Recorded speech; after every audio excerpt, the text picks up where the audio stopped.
Hello everyone, ನಮಸ್ಕಾರ, welcome. ನೀವು ನೋಡ್ತಾ ಇದ್ದೀರಾ ಟ್ರೈ ಮೈ ಕುಕಿಂಗ್ ಚಾನಲ್. ನಾನು ಲಾವಣ್ಯ. ಇವತ್ತು ನಾನು ನಿಮ್ಮ ಜೊತೆ ಶೇರ್ ಮಾಡ್ತಾ ಇರೋ ರೆಸಿಪಿ ಪಾಲಕ್ ಪಪ್ಪು. ಈ ಆಂಧ್ರ ಸ್ಟೈಲ್ ಹೋಟೆಲ್ಗಳಲ್ಲೆಲ್ಲ ನಾವು ತಿಂದಿರ್ತೀವಿ ಮೀಲ್ಸಲ್ಲಿ. ಸೇಮ್ ಟೇಸ್ಟ್, ಸೇಮ್ ಪಾಲಕ್ ಪಪ್ಪು ನಾನು ಶೇರ್ ಮಾಡ್ತಾ ಇದ್ದೀನಿ. So let's get started.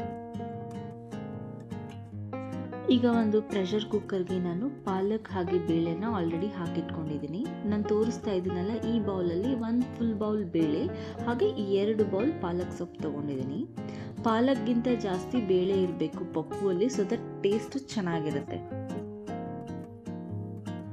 ಜಾಸ್ತಿ ಬೆಳ್ಳುಳ್ಳಿ ಬೇಕು, ಅದನ್ನು ಕೂಡ ಹಾಕೊಳ್ತಾ ಇದ್ದೀನಿ. 3 ಈರುಳ್ಳಿ, 3 ಟೊಮೆಟೊ, ಖಾರಕ್ಕೆ ಬೇಕಾಗುವಷ್ಟು ಹಸಿ ಮೆಣಸಿನ್ಕಾಯಿ, ಕೊತ್ತಂಬರಿ ಸೊಪ್ಪು, ಹಾಗೆ ನನ್ನ ಸ್ಕ್ರೀನ್ ಮೇಲೆ ತೋರಿಸ್ತಾ ಇರೋ ಎಲ್ಲ ಪೌಡರ್ಸ್ನು ಹಾಕಿ 2 ರಿಂದ 3 ವಿಷಲ್ ಮಾಡ್ಕೊಳ್ತೀನಿ.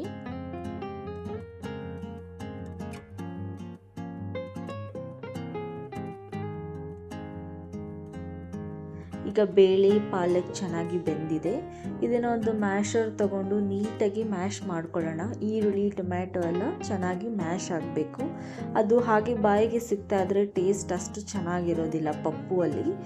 ಮ್ಯಾಶ್ ಮಾಡ್ಕೊಂಡ್ಮೇಲೆ ಒಂದು ಒಗ್ಗರಣೆ ರೆಡಿ ಮಾಡ್ಕೊಳ್ಳೋಣ.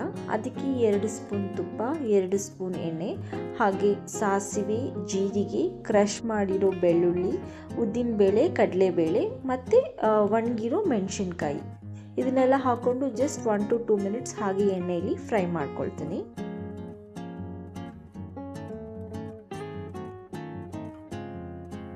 ಈಗ ಇದೆಲ್ಲ ಚೆನ್ನಾಗಿ ಫ್ರೈ ಆಗಿದೆ. ಇದಕ್ಕೆ ಬೇಯಿಸಿಟ್ಕೊಂಡಿರೋ ಬೇಳೆ ಹಾಗೆ ಪಾಲಕ್ನ ಹಾಕೊಂಡು ಒಂದು 5 ಮಿನಿಟ್ಸ್ ಹೈ ಫ್ಲೇಮಲ್ಲಿ ಕುಕ್ ಮಾಡ್ಕೊಳ್ತೀನಿ. ಹೇಳ್ದಾಗೆ ಇದಕ್ಕೆ ಜಾಸ್ತಿ ನೀರನ್ನ ಹಾಕಬಾರ್ದು, ಸೊ ದಟ್ ಟೇಸ್ಟ್ ಅಷ್ಟು ಚೆನ್ನಾಗಿರಲ್ಲ. 5 ಮಿನಿಟ್ಸ್ ಆದಮೇಲೆ ನಾನಿಲ್ಲಿ ಹುಣಸೆ ಹುಳಿನ ಹಾಕ್ಕೊಳ್ತೀನಿ. ಹುಣಸೆ ಹಣ್ಣಿನ ರಸ ಫ್ಲೇವರ್ಸ್ನ ಡಾಮಿನೇಟ್ ಮಾಡೋ ಹಾಗಿರಬಾರ್ದು, ಬ್ಯಾಲೆನ್ಸ್ ಮಾಡೋ ಹಾಗಿರಬೇಕು. ಅದರಿಂದ ನಾನಿಲ್ಲಿ ಬರೀ 2 to 3 ಸ್ಪೂನ್ಸ್ ಅಷ್ಟೇ ಹಾಕ್ಕೊಳ್ತಾ ಇದ್ದೀನಿ. ಮತ್ತು ಹಿಂಗು ಬೇಕಾಗೋಷ್ಟು ಹಾಕ್ಕೊಂಡು ಇನ್ನೊಂದ್ಸಲ ಚೆನ್ನಾಗಿ ಮಿಕ್ಸ್ ಮಾಡಿಕೊಂಡು ಲಿಡ್ನ ಕ್ಲೋಸ್ ಮಾಡಿ ಒಂದು 10 to 12 ಮಿನಿಟ್ಸ್ ನಾನು ಸಿಮ್ಮರಲ್ಲೇ ಇದನ್ನು ಕುಕ್ ಮಾಡ್ಕೊಳ್ತೀನಿ. ಸೊ ದಟ್ ಅದು ಕನ್ಸಿಸ್ಟೆನ್ಸಿ ತಿಕ್ಕಾಗಿ, ಪಪ್ಪು ಹೇಗಿರುತ್ತೆ ನೀವು ಹೋಟೆಲ್ಗಳಲ್ಲಿ ತಿನ್ನುವಾಗ ತಿಕ್ಕಾಗಿ ಹಾಗೆ ಬರುತ್ತೆ. 10 to 12 ಮಿನಿಟ್ಸ್ ಆದಮೇಲೆ ಗ್ಯಾಸ್ನ ಆಫ್ ಮಾಡಿಕೊಂಡು ಸರ್ವ್ ಮಾಡ್ಕೊಳ್ತೀನಿ. ನೋಡಿ, ಈಗ ಪಪ್ಪು ರೆಡಿ ಆಗಿದೆ. ಹೋಪ್ ನಿಮಗೂ ಈ ರೆಸಿಪಿ ಇಷ್ಟ ಆಯಿತು ಅಂದ್ಕೊಳ್ತೀನಿ. ಪ್ಲೀಸ್ ನನ್ನ ಚಾನೆಲ್ನ ಸಪೋರ್ಟ್ ಮಾಡಿ. Thank you so much for watching. ಮತ್ತೆ ಸಿಗೋಣ ಇನ್ನೊಂದು ರೆಸಿಪಿ ಜೊತೆಗೆ. ಬಾಯ್.